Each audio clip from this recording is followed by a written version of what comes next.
кто гибнет в пучине безнравственности и разврата, разве мы не являемся ответственными за них? Машаллах.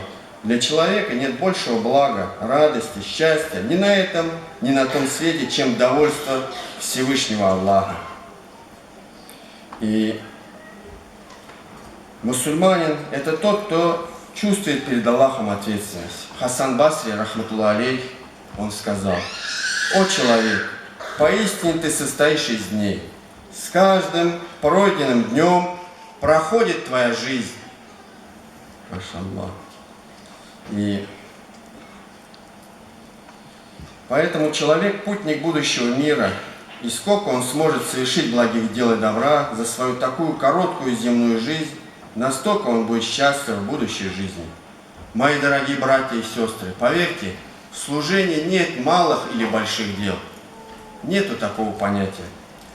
Наш пророк, саллаллаху алейхиссалям, объясняя это, говорит: если кто-либо выроет колодец, то за каждое живое существо, которое будет пить из него воду, будь то джин, человек или птица, он непременно получит награду от Аллаха в день воскрешения.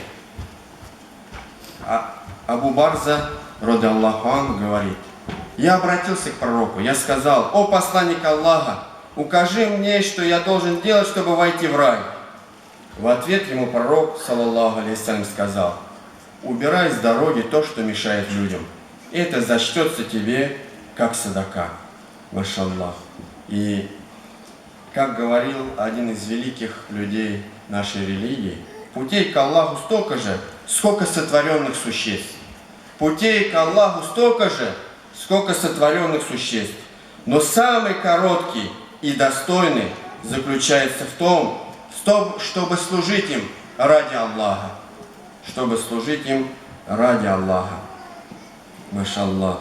И наш пророк, саллаллаху алейхи, сказал: господин своего народа – тот, кто служит ему. Настоящий господин своего народа – тот, кто служит ему.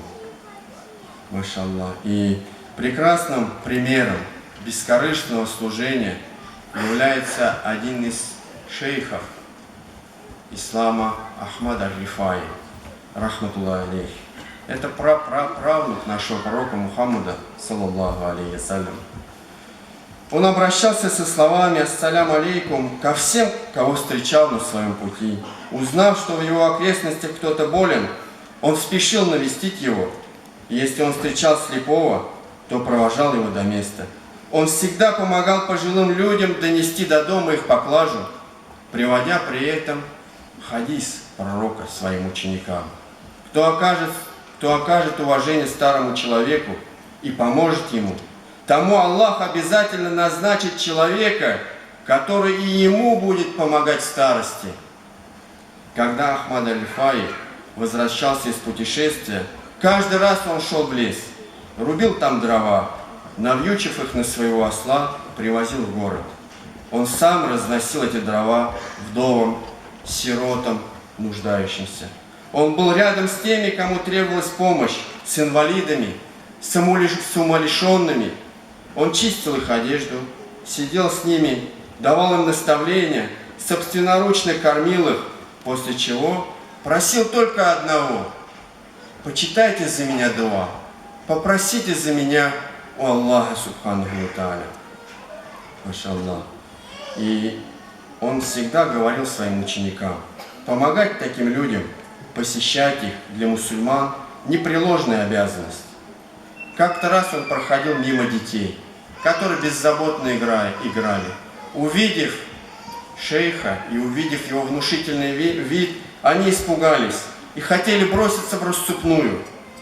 Он обнял их и произнес: дети мои, посмотрите, я такой же, как и вы, слабый и беспомощный. Если я испугал вас, то простите меня. Наш пророк, саллаллаху алейхи вассалям, сказал важное наставление, которое может стать девизом для каждого из нас, для каждого му'мина, для каждого человека, который стремится к любви к Аллаху. Пророк сказал: самый благочестивый из людей – тот, кто более всех полезен людям.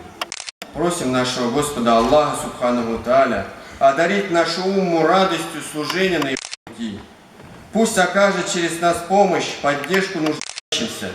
Соединит нас с теми, кто удостоен счастья в жизни этой и вечной.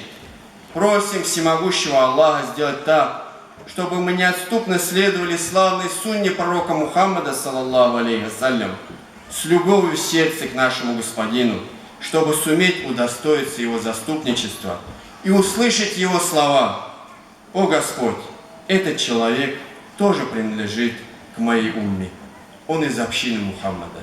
Барак Аллаху фикум.